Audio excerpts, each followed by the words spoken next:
Information security, I think every day you can open up the paper, turn on the news. Surely if anyone's Gizmodo or any of the RSS feeds that are out there, every day the media does a great job of telling us how insecure we all are and we should just unplug everything and turn it off.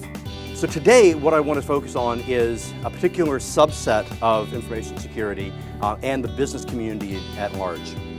Specifically, small to medium businesses. For our purposes today, we're talking about organizations that have between 5 and 750 full-time employees. That's a big range. There's a lot going on in there. But specifically to refine that, organizations that have less than 100,000 records, that would be the scope or target of a breach. We've established that most organizations are underfunded, under-resourced, and generally unable to do self-detection based on the data. So I want to advocate that we start with the basics. And we're going to talk about 5 areas in which and how to do that. I would encourage you to think inside out. But to do that, we need to start focusing on 3 areas of the data breach. The 3 phases of every successful breach. It starts with infiltration, moves to data aggregation, intelligence collection, and then into exfiltration, the data that they want to get out of an organization. So one more quick show of hands. Who has a firewall in their network? I hope everyone's hand goes up. Who has a really, really good firewall? I hope everyone's hand goes up there too.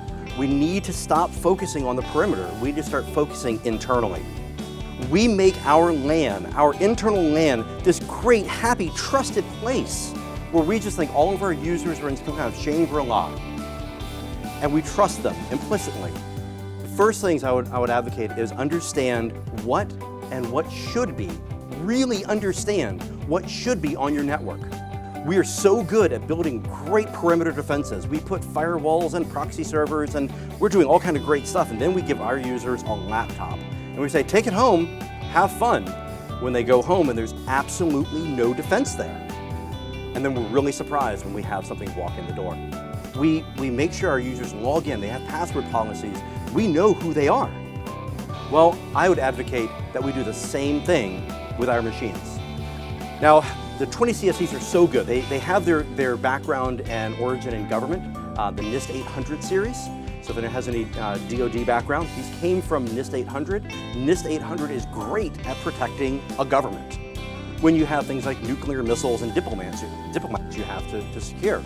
The 20 CSCs have really made such a huge impact, and I think this is an appropriate quote to share.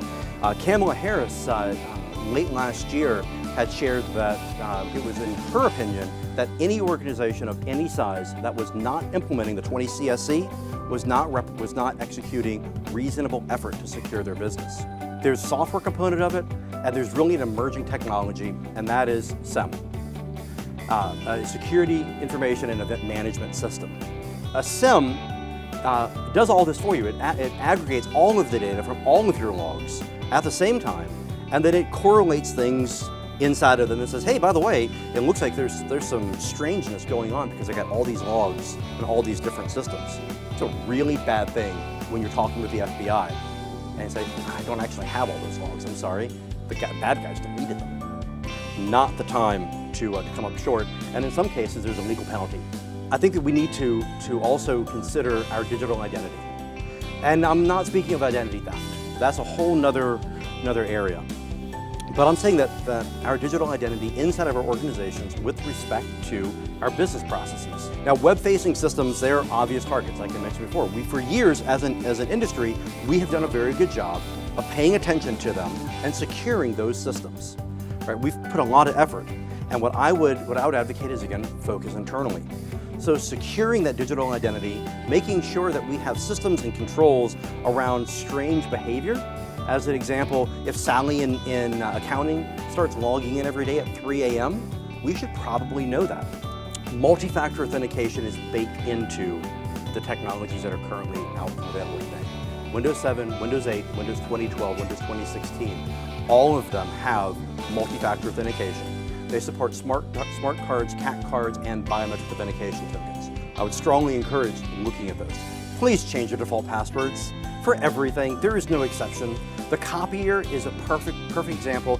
A copier has a hard disk and a server. I am very happy to camp out in the copier and launch my attacks from that. I've done it many times. So change your default passwords. There isn't a system that's out there that doesn't have out on the internet a quick Google search of what the default passwords are. It only takes a second. We've talked about 4 of these areas, and what I want to say is then, okay, now what? 87% of small businesses report they don't have a formal incident response plan. But during or after an incident is not the time to figure out if your IRP is good, if you have a good communications plan. Your communications plan doesn't rely upon email.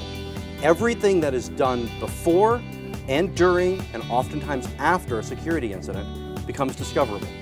Involving legal counsel upfront and early extends some level of attorney-client privilege to everything done during that IRP event.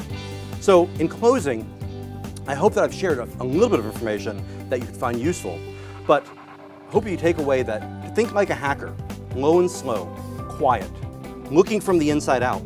In information security, life does not imitate art, or in this case, TV. There's nothing where someone's in a basement pounding away and in 35 seconds they're into your systems and downloading all of your data. Increasing the difficulty of an adversary in your organization to move laterally is what I would really encourage you to take away. Using the 20 critical security controls to secure your identity and your machines and inhibit that lateral movement really is important. And to secure your humans. Train them. Go through scenarios. Have them understand what their risks are. 73% of all successful data breaches start with a non-administrative but trusted user. We can help with any of this. I feel that it's prudent to share that we do offer a wide number of services, and we've worked in all manners of industries. We would love the opportunity to have that conversation with you, to talk with you about what initiatives you have going on internally or what security questions that you have. We love InfoSec. This is a passion that I have and that we as an organization have. Please continue the conversation, and please do come speak with us.